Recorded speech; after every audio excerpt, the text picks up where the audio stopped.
Okay, my wall is crooked, not the picture, so...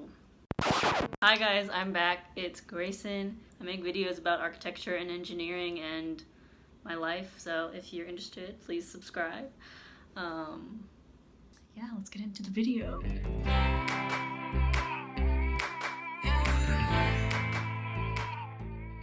This is going to be part 2 of my All About Interns video. So if you haven't checked out part 1, go ahead and check it out there, or I don't know. Like I said in the first video, everyone here was super grateful for the opportunity they were given these crazy circumstances, and just wanted to put that out there. Let's just pick up right where we left off. So could you talk about the firm you worked at and kind of the day-to-day activities you did? We are a structural engineering group, so a lot of the stuff that I've been doing are like calculations or they started me off with stuff like shear walls. Should I explain what that is? The department that I'm working for is the education department, so they do like kindergarten through high school, like schools, essentially. Did a lot of work on schools. The firm I was at specializes in education and healthcare. I'm working on an apartment complex in Scottsdale. So we're just like, I'm on the conceptual side of things, which is really fun. Basically collaborate with like my boss, who's like one of the partners, and he's, designing the thing. We do a lot of calcs. So the architect will give us their drawings, and then we basically run the calculations and see if it's structurally adequate, like if the building will actually stand. And I did a lot of kind of like floor plan, like rendered floor plans. So I would like throw on the material of the floors. I would go on Photoshop and like add that to the floor plan. And then if it doesn't work, we take it back to the architect and we discuss with them, hey, this doesn't work because blah, blah, blah, blah. So we just have a back and forth discussion trying to get the plan out the door so that construction can actually start. So he's come up with like that initial sketch, and then he hands it off to a supervisor and me. And we've just kind of been working back and forth, me and the supervisor, on iterating this plan. One project I did that is probably one of the most memorable projects for me was I did a project for a nonprofit in Galveston. They do some at the college level, so I got to sit in on a design charrette for a community college building that was kind of in conjunction with an early college high school. That was kind of neat. But it was like only other interns that were on the project. So it was us, the 2 architecture interns, the 1 interiors intern, and then we also teamed up with a structural and 2 mechanical interns from Canada, their Ontario office. And they were all awesome. They were all like really fun, really great to work with, that kind of thing. And I feel like we had like a good like SD booklet for them by the end of it. Kind of comprehensive look at the building, because there's all kinds of like questions that we have to answer in the conceptual design phase, even though like this isn't going to be the final building. But then like the parking garage has to be like perfectly accurate, because like that dimension is never going to change. I was looking at like structural plans for how do you put a pool on top of a parking garage. And the client was like, we don't want the pool off the roof. So like we had to redo the entire building because they don't want the pool on the roof. That project was like super awesome for me, because not only did I like really get along with everybody on my team, and I like, like we had a good time and stuff, but it also showed me a lot about what the architect's process, like where the architect fits in the process of making a building.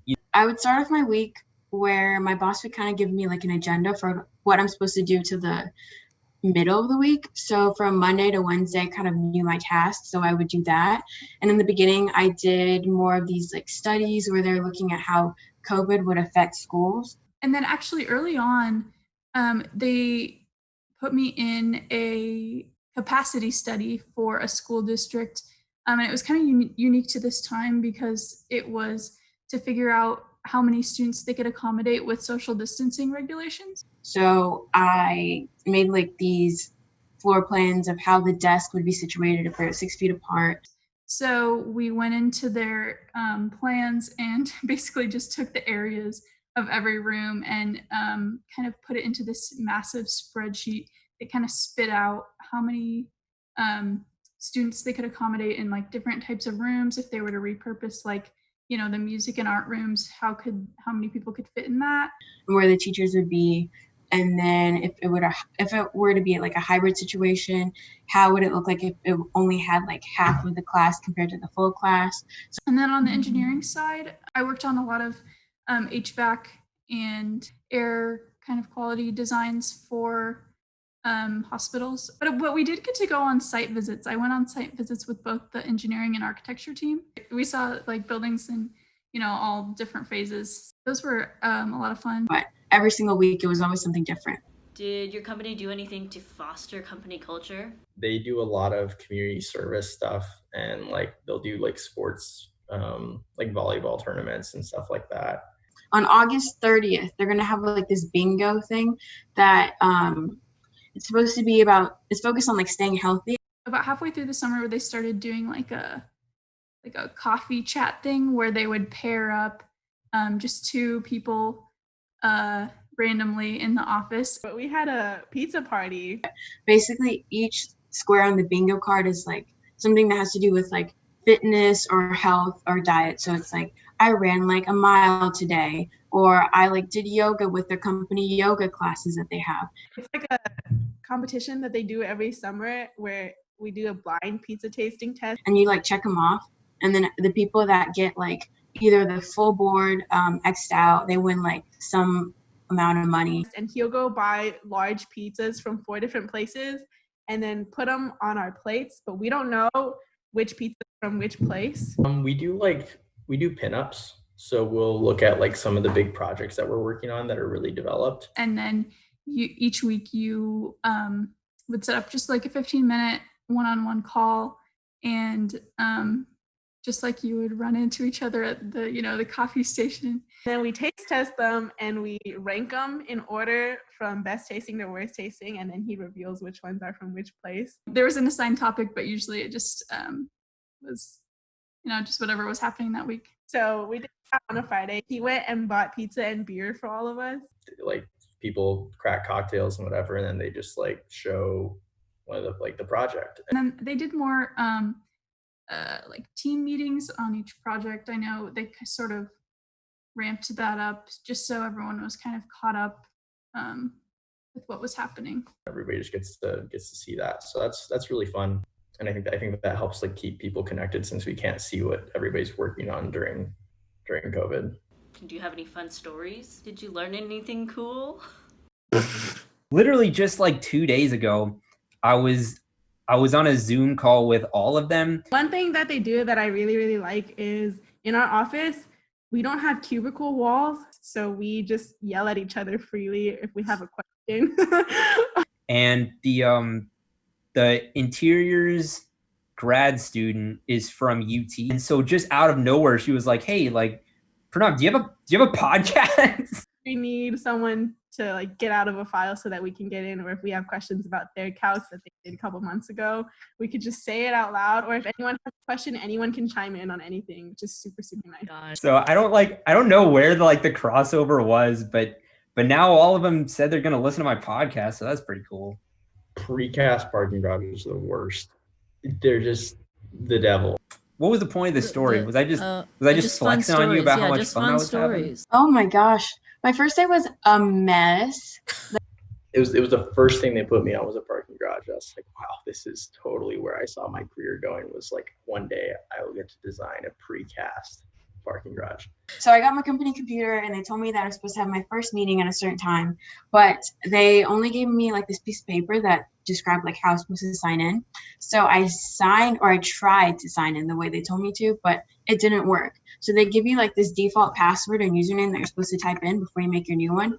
But the default one they gave me like was incorrect. So I was so confused on the first day, and I was like, okay, if I can't log into my computer, how can I like tell anybody that I can't log into my computer? So there's like a set way to lay it out, right? There's standards, there's codes, like you can't screw this up, but somehow like I managed to screw it up multiple times. So I had to like call their customer service, and I went through this whole thing. So I started my first day like 2 hours later. And like whether it was, I'd use like a 10-foot column grid, they're like, oh, we don't do that anymore, we use a 12-foot column grid, it's cheaper. And then you have like parking cars in the end, like you have to figure out, is that more efficient than if I just like do them all parallel to one another? Double braking the garage floor, why is the structural engineer only show one brake but we show two brakes? I don't know, like it's just what we do. So After that, I was told to like join some meeting with like a client and the designers. So I did that one, and when I first showed up, they like told me to like introduce myself, say my name and everything, because my boss even said like, oh, this is our new intern, her name's Ivy. So then she sent me to another meeting, and I was like, okay, I guess I'm supposed to do the same thing. Like every single day, I'm just supposed to like introduce myself. And then I found out, like, after doing all of this, that there was a video lecture that somebody did. One of our coworkers did. I said my spiel, and I was like, hi, my name's Ivy, I'm a new intern, and everybody just stopped talking. And it explained how to do all of it. So I watched that. And then I was immediately muted, and I was like, oh my Oh, God. no. School districts had had been starting to hire out a bunch of engineering firms to retrofit their air conditioning systems. Sometimes we yell stuff that's like not even work related. This technology that it's called, okay, yeah, so it's bipolar ionization. Like one of my coworkers, Brandon, does it so much. He'll just be like, idiot. Basically what it does is it spits out ions that end up clumping virus particles together and scrubs it out of the air, so it can actually filter it out. But it makes it so fun though when we can all just like talk to each other and keep each other awake. Otherwise it gets so boring. And then after that, it was way better. I don't think I have any other embarrassing stories besides that first day. I feel like I had everything that I should have experienced in the whole summer just like flopped in one day. How do you think that the pandemic will change the office environment moving forward? I kind of have been thinking about that. It's pretty weird. I see it changing it a lot. More and more technology. That's where it always goes, right? I think, well, the big thing is just work from home. I think we've seen that it's a lot more doable. Because we were all like forced to go online basically, and everybody handled it pretty fine. More productive than a lot of people would have thought. Definitely more than I thought. We had most of our firm working remotely, and things were still getting done. We do a lot of things through Skype, so it kind of makes it easier to just join a meeting. If somebody has a question that they want to address with like a certain team that they're working on for a certain project, instead of walking around the office and like gathering them up, they could just send them Skype invites and be like, hey, just meet with me like on the chat. We can talk for 5 seconds and then we're done. We use like Zoom Redline for stuff, which is really weird to me because it's like Zoom wasn't optimized for marking up people's drawings. Take the like circle button and just circle a giant thing and send it, and it like gets the point across. So I think it's just really interesting how we're like adapting beyond like our kind of like pompous like architectural preferences. And it's at the point where like I'm interning at the Austin office, but this week and the last week I've been home in Frisco with my family, right? I was thinking about that though, like how I could just get internships wherever I wanted, like around the country, now that remote things are like a thing. Yeah, no, I feel like everyone should just take advantage of it, because I mean, I don't know how long we're going to be in this situation, so you might as well. A lot more crossover between offices, because now not only is it like proven to be possible to do everything online, but it's also seemed to work pretty well. So I feel like a lot more things are going to go like online in between offices and stuff in the future, which I think is a good thing. Because like I said, for one of my projects, I got to work with like structural interns and mechanical interns from the Ontario office, and that never would have happened if not for COVID.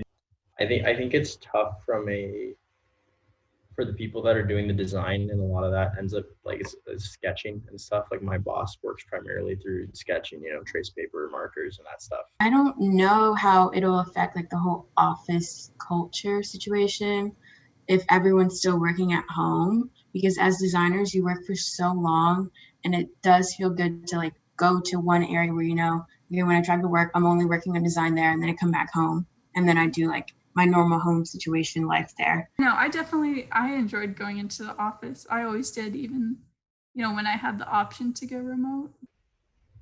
Grab my notebook and try to, oh, here's my parking garage. Amazing. I open right to it. Hey, Jason, like I'm talking about this one, and it just, ends up upside down. It's horrible. We keep talking about when we're going to go back to like normal, but like, it's like, what will that even be, But anyways, I feel like a lot of that stuff is more possible in the future now that we've all like accustomed to the norm of just like doing business online. You know what I mean? And just using things that are practical at this point. And maybe that's like the way that the industry will go, is like we'll just start doing things that are like practical.